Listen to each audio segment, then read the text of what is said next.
acompaña en el estudio el politólogo, exministro de la Presidencia de Bolivia y director del Instituto Interamericano para la Democracia, Carlos Sánchez Berzaín. ¿Cómo está? ¿Cómo le va, profesor Sánchez? Bien, Mariana, mucho gusto. Un saludo a toda la importante audiencia. Gracias por estar con nosotros. Y bueno, comencemos por el contexto amplio de esto y su visión sobre hasta dónde ha llegado Evo Morales esta vez. Bueno, para entender lo que pasa en Bolivia hay que mirar la región. Ustedes saben que hay dos Américas, una democrática y otra dictatorial. La dictatorial está liderada por Cuba, integrada por Venezuela, Nicaragua y Bolivia. Lo que está pasando en Bolivia es que es una dictadura de hace rato que se está poniendo en evidencia bajo el sistema de dictadura electoralista. La dictadura electoralista es una dictadura en la que se vota, se usan las elecciones, pero no se elige. Ha pasado en Venezuela, ha pasado en Nicaragua, ha pasado en el Ecuador de Correa, y esto que estamos viendo, como usted bien lo introduce, tiene las zonas comunes que no es otra cosa que la repetición de la agenda de las dictaduras castrochavistas. Lo que está sucediendo hoy día en Bolivia es exactamente lo que pasó en la elección de Maduro con Capriles, cuando les robó la elección a Capriles. Es exactamente lo que pasó el 2005-2007 con Chávez y lo que pasó en el Ecuador con Correa y su prorroguismo. ¿Qué está sucediendo? Está sucediendo que todo está preparado con fraude y el fraude en Bolivia empieza permitiendo que Evo Morales candidatee. No, y entonces yo le quería preguntar, porque basado en nuestra experiencia, los venezolanos tenemos muy claro que el fraude no se comete el día de la elección. El fraude es un elemento que se va desarrollando en torno al proceso electoral, que no se circunscribe solamente al día de la votación. En el caso boliviano, ¿cuándo comienza este proceso de fraude o de supuesto fraude que están denunciando? No, es fraude y comienza, es una copia de lo que han hecho en Venezuela y han trasladado a Nicaragua, al Ecuador de Correa y a Bolivia y en su momento a la Argentina de los Kirchner.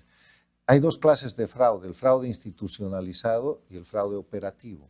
El fraude institucionalizado es el que hacen con leyes, con inhabilitaciones, manejando el registro de personas, dándole carnet de boliviano, en este caso de venezolano en Venezuela, a un cubano, dando doble identificación, moviendo las leyes, las circunscripciones, bajando al 40% el porcentaje para que una persona que gana la elección sea presidente si tiene 10% de ventaja sobre el segundo, que es lo que está usando Evo Morales, haciendo desaparecer el concepto de mayoría.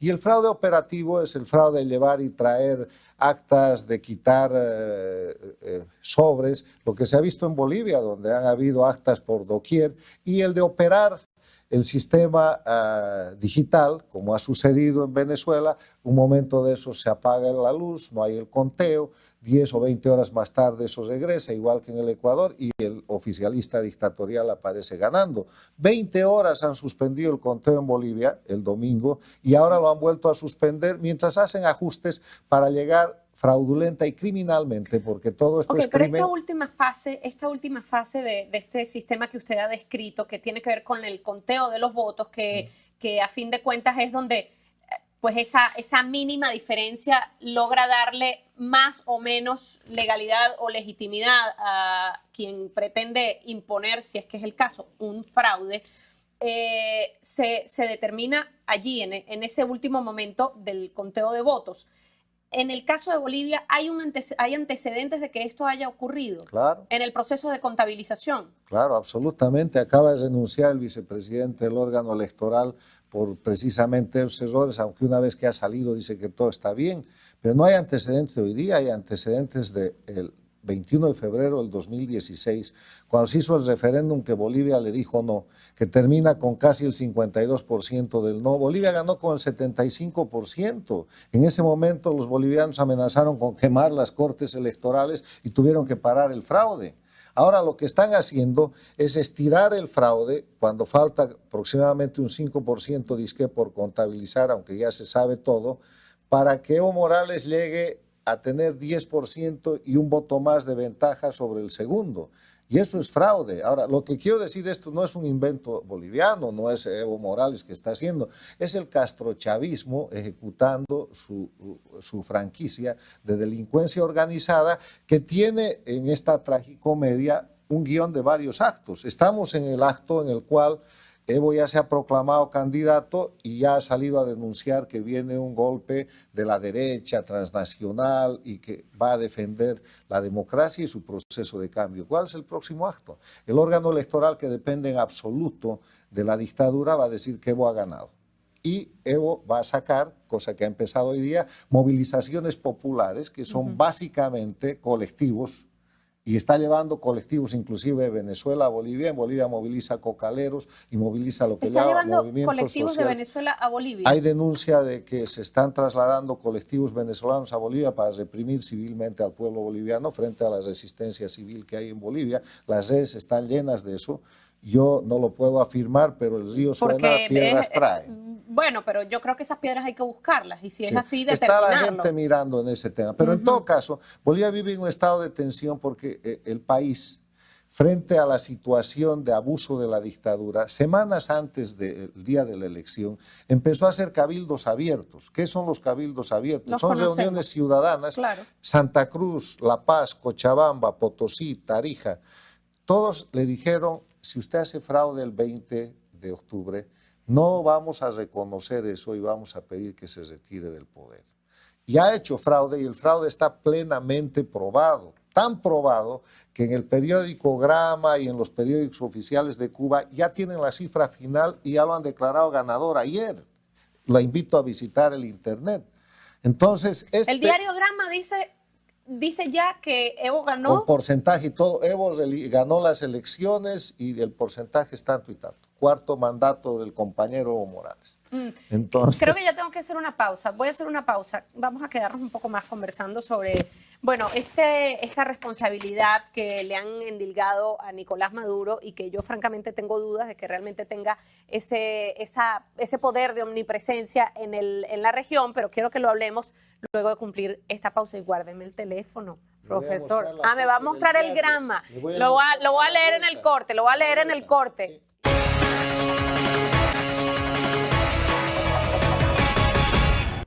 En el caso de que, concluido el cómputo, el margen de diferencia sea superior al 10%, estadísticamente es razonable concluir que será por un porcentaje ínfimo.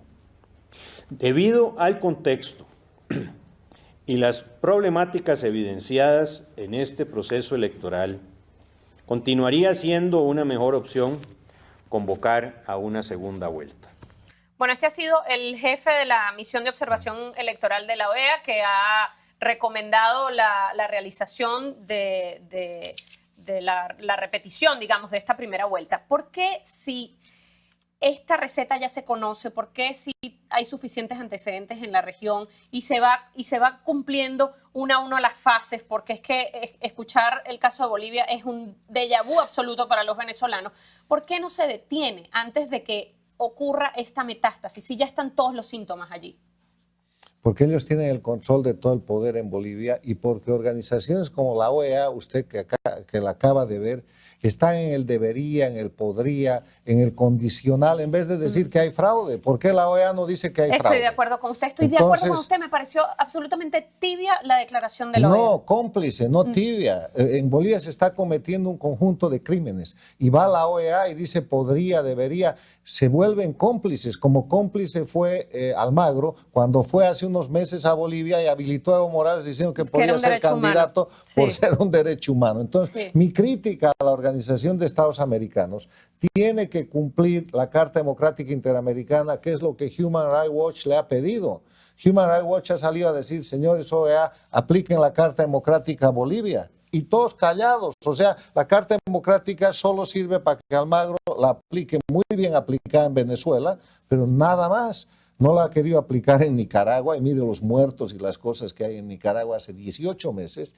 Y en Bolivia teníamos una dictadura que era una dictadura encubierta, y ahora que está expuesta, están diciendo podría, debería, y la OEA además ha mandado una carta a Almagro diciendo que ofrece hacer una auditoría siempre que las partes estén de acuerdo a aceptar el resultado. Su auditoría va a ser un certificado de autopsia o de necropsia. ¿Y por qué no lo hace? ¿Por qué no aplicarla? ¿Y por qué no ir más allá? Esa es la pregunta. No lo hace. La respuesta es que simplemente no lo hace. ¿Por qué no lo hace? Señor Almagro, corremos en traslado, hace rato que estamos preguntando. Los nicaragüenses están pidiendo la aplicación de la Carta Democrática Interamericana hace 1 año y medio. Sobre Los todo porque es bolivianos que hace tenemos más el de un año. antecedente, tenemos la referencia de las consecuencias que está causando que esto se lleve al extremo, como ocurrió con Venezuela, las consecuencias que esto tiene para los ciudadanos de ese país y para los daños que le causa a toda la región. Yo propuse, cuando Almagro hizo los informes sobre Venezuela, llenos de entusiasmo del cumplimiento de la Carta Democrática, le dimos el premio de Francisco de Miranda en el Inter-American Institute for Democracy, pero además yo propuse, y eso está escrito, que institucionalice la OEA un sistema así como se mide el crecimiento, como se mide la pobreza, como se mide el grado de desarrollo. Que se mida la democracia. Que se mida cada año el nivel de la democracia en base a la Carta Democrática Interamericana y que ese informe anual hecho para cada país en base a los 5 elementos de la democracia que están en el artículo 3 de la Carta Democrática se llame el informe Almagro como institucional. Primero, respeto a los derechos humanos, acceso al poder y su ejercicio de acuerdo al Estado de Derecho, división e independencia de poderes públicos, elecciones libres, limpias, periódicas, basadas en el voto universal como expresión de la soberanía popular y libre organización política. La dictadura de Evo Morales no pasa una. Ni la de Venezuela. No, la de Venezuela ya tiene 4 informes, ni la de Nicaragua. Y cuando usted ve abusos como el del Perú, que han cerrado el Congreso y que es otro ataque castrochavista, usted pone este molde ahí y entonces prende las alertas para que no lleguen donde usted me dice. Bolivia está en el grado extremo. Bolivia ya no es una democracia hace rato. El año 2014, como lo ha dicho Mesa, ya hicieron un fraude. O sea, este es el segundo fraude. No, es que hay que recordar, ¿son 13 o 14 años? Bueno, Evo Morales llega al 2006 a la presidencia por 5 años 13. sin derecho a reelección y este enero va a cumplir 14 y ahora se está robando un cheque en blanco por 5 más, 19 años. Ese solo hecho ya es un certificado de dictadura y la OEA está diciendo podría, debería, sugeriría, señor, diga que es fraude electoral y le vamos a creer, porque sabe que no hay violación a medias. O hay delito o no hay delito. Sí. Como se está embarazado o no se está. No hay embarazo a medias. Me gusta más el del embarazo.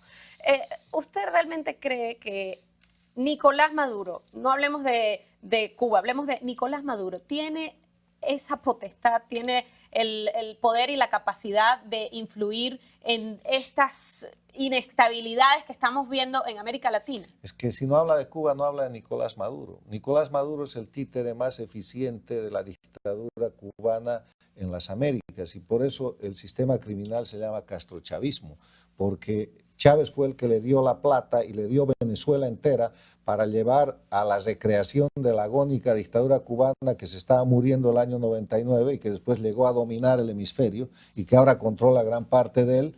Y Maduro es el operador más eficiente. Cuando esto que llaman la brisa bolivariana, que es una confesión del codictador Diosdado Cabello de sus crímenes, y lo que Maduro ha dicho que es la estrategia del Foro de Sao Paulo, no es otra cosa que un ataque masivo a las democracias para tapar la crisis y sostener por más tiempo las dictaduras de Venezuela, Cuba y Nicaragua. Claro, porque ahora estamos hablando de Chile, ahora estamos hablando de Ecuador. Pero en el caso de Chile, primero no ha habido una acusación frontal como sí lo hizo Lenín Moreno en Ecuador en contra de Nicolás Maduro. Y además los analistas chilenos aseguran, uno de ellos con el que conversé ayer, que no tienen indicadores reales de que Nicolás Maduro esté penetrando lo que está ocurriendo en Chile. Yo creo que sí tienen y tienen que ver la lista de detenidos. Si el propio Chile ha presentado una cantidad de detenidos y hay como 20 o no sé cuántos venezolanos y ha de haber otra gente que venga de Bolivia y otra gente que venga de Cuba. O sea, no pueden tapar el sol con un dedo. Esta es una gran ofensiva castrochavista operada por Cuba desde Venezuela con las FARC. En el caso chileno le aseguro que la han operado también desde Bolivia y que, que tiene que hacer que las democracias reaccionen. Ahora, lo que yo no entiendo es por qué democracias como la de Chile le daremos un poco más de tiempo a que salga del conflicto y después haga su investigación. Están tratando de mantener el sofisma de no meterse con Cuba. Si Cuba ha ensangrentado las Américas con guerrilla a la década de los 60, con guerrilla urbana y guerrilla a los 70, con narcotráfico, terrorismo y guerrilla a los 80, Y lo único que ha hecho es descansar la década de los 90 porque se extinguió la Unión Soviética y no había financiamiento, hasta que llegó Chávez y se ha apoderado de la región en el siglo XXI. Y mire Venezuela. No le estoy diciendo nada que no se pueda constatar. Y en la constatación Chile es víctima de agresión. Ahora Chile tiene que ver hacia adentro, tiene que llevar adelante un proceso de ajuste, no sé qué. Se acabaron las acusaciones a la dictadura de Venezuela. Es posible que incluso diplomáticamente le estén proponiendo un acuerdo para que tranquilo... Y es que una de las cosas que me preocupa es que esto se pueda convertir en una inhibición de continuar en el apoyo a procesos diplomáticos de presión, a procesos como el TIAR, al apoyo que le han dado a Juan siempre Guaidó. Ha sido así. Yo le voy a contar un escenario de cómo funciona la diplomacia cubana. La diplomacia cubana normalmente cuando hay conflictos en los países visita a los colegas y les ofrece ayuda. Y les dice, ustedes todavía no tienen una guerrilla, ustedes todavía no tienen esto. Es la negociación con el crimen organizado. Y siempre ha sido así. Revise usted cuántos son los miembros de las delegaciones cubanas en los diferentes países. Tiene una cantidad de decenas y de centenas de diplomáticos que en verdad son agentes. Y los gobiernos democráticos tienen que empezar por reconocer al enemigo y por sincerar su actitud frente a la política criminal del régimen castrista de Cuba, que opera manipulando su territorio ocupado que se llama Venezuela. Ahora, ¿quién puede darle un giro a esto? Bolivia tiene la oportunidad de sí, hacerlo. Yo creo en este que lo momento. vamos a lograr. Yo creo que en Bolivia va a ganar la democracia. Yo creo que Evo Morales va a tener que salir del poder. Evo Morales va a caer. Y le digo por qué. Le digo primero porque esta dictadura que antes iba por la sombrita encubierta está a los ojos de todo el mundo y en el mundo nadie duda que Evo Morales está haciendo un crimen horrible de fraude. Entonces, ¿qué va a pasar con Evo Morales? En cuanto él salga el resultado de su órgano electoral y él quiera posesionarse, está en el casillero de Maduro. Es un usurpador. Exactamente. Entonces, como en Bolivia... Y con una crisis de gobernabilidad, porque si tiene un país que le está diciendo que la voluntad fue lo contrario... Ahí hay tres elementos. El pueblo movilizado cívicamente, eso no es con partidos políticos, eso es un movimiento cívico nacional. Las Fuerzas Armadas de Bolivia no son las Fuerzas Armadas de Venezuela porque no han tenido el tiempo para desideologizar ni ocupar como han hecho los castristas. Y la policía ha empezado a dar señales esta semana, porque en Sucre y en La Paz la policía ha dicho que no reprime y se han empezado a ir a sus cuarteles y han empezado a reprimir a los policías. Tercer elemento. Y el tercer elemento es el elemento de debilidad de Evo Morales en Bolivia. Evo Morales va a tener que, acuérdense que cuando él se caía el año 2009, Chávez amenazó desde Chile invadir a Bolivia. Entonces no tiene ya ese soporte internacional que no sea de carácter terrorista y de presión. Entonces y el pueblo viene la tormenta perfecta. No, viene la recuperación de la democracia en Bolivia, no sin sacrificios, ojalá eso se pudiera evitar. Pero Evo Morales está en una cuenta regresiva y yo afirmo que él va a ser retirado del poder por la decisión del pueblo boliviano que se cansó. Ahora, hay un cuarto elemento. 20 segundos. Nosotros no tenemos gobierno de transición, no hay Guaidó, no hay asamblea, no hay nada. Buscando. O sea, no, eso va a ser una salida institucional que va a tener que ver con un cambio diferente, porque yo creo que en Venezuela uno de los mecanismos que ha estancado la caída de la dictadura es esta cosa de la Asamblea Nacional que no ha sido ni chicha ni limonada. Cumple hoy 9 meses de haberse juramentado. Sí. Le agradezco este interesante análisis al profesor Carlos Sánchez Berzaín. Con esto hacemos una pausa para la parte final de Código 58.